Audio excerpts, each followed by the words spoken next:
I am a man. I am a human being. I am a citizen of this city. I was a police officer doing a good job. Because in Weed and Seed, under Chief Rodney Monroe, Callaway was assigned to Pleasant Hill and those other disadvantaged communities in Weed and Seed. Callaway and his partners reduced crime and truancy in those areas more than 40%. That's the true measure of a police department.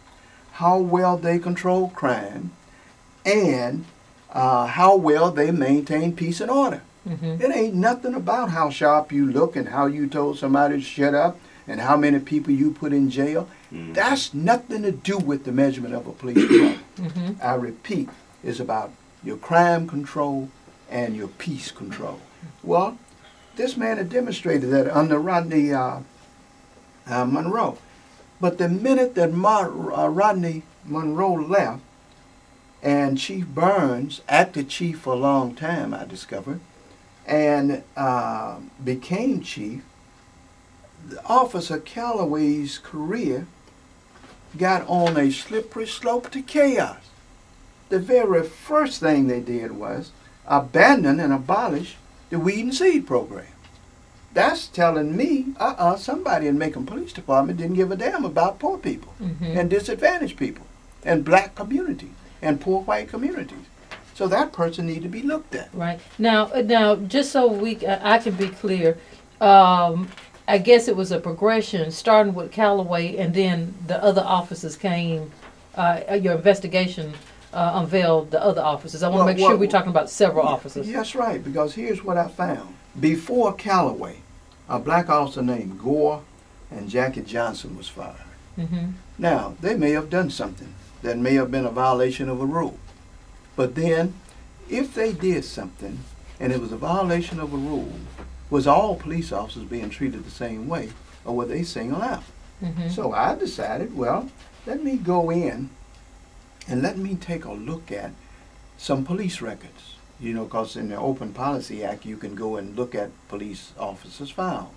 Well, I came down here and I went into the personnel department, HR department, and I looked at 21 records, and I compared and contrasted discipline against white police officers and discipline against black police officers. What I found was white police officers was doing all kind of stuff, including use of force, and still on the job.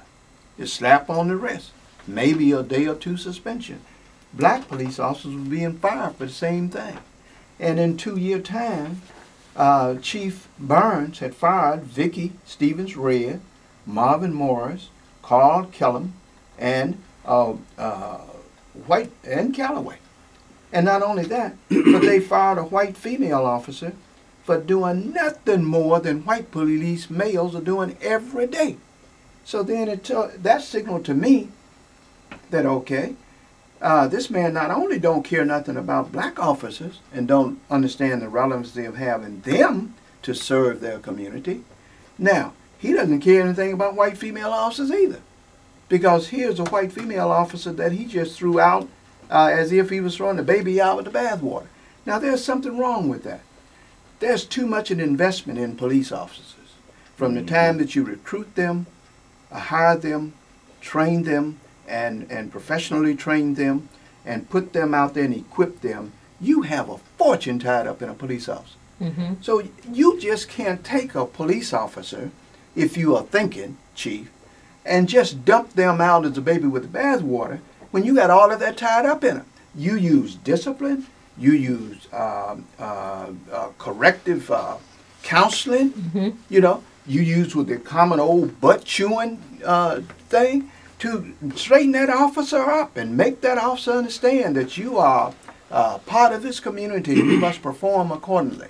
Now, granted, if they violate felony laws and etc., you're supposed to put them in the street. You're supposed to put all of them in the street, you see. And what Tracy Brazee's report, and everybody ought to get a copy of Captain Tracy Brazee's report.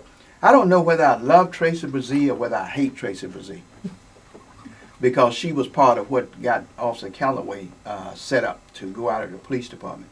But the one thing I can say about Tracy Brazee is she's a conscience in that police department.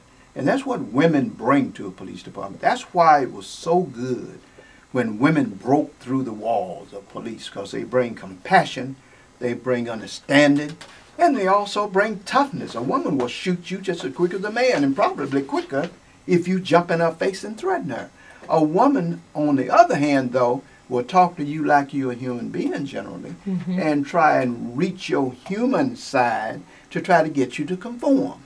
Most guys will conform to a woman's command because they are listening to their mom and their auntie, you know. Now, they may not like it because a woman is chastising them in the public, but he'll huff and puff and walk on away. Well, that's what she wanted him to do in the first place. Not aggress on her, but to go away. So then I continue to look at it, okay?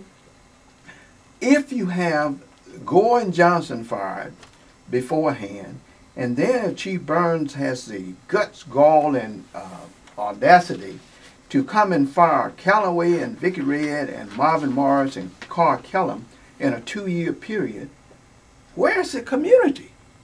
You know, you got all those black commanding officers up there. You got a deputy chief sitting up there with all that gold on his shoulders and all that big shiny gold badge. Where was he when these black officers was being fired? And these records are showing me and the Human Resource Department that white officers have done the same thing these officers did, and they are still on the job. And not only that, but let me tell you one other thing that I'm going to get off of this. Not only did he fire those 6 in a 2 or 3 year period, but he's chased away other very good black police officers who refuse to be a part of the mess where Chief Burns and his clan can treat them any old way that they want to be treated. Brian Tweedy left. Emmett Bivens left. D. Ellerton left. A. Green left. And D. Red left. Now,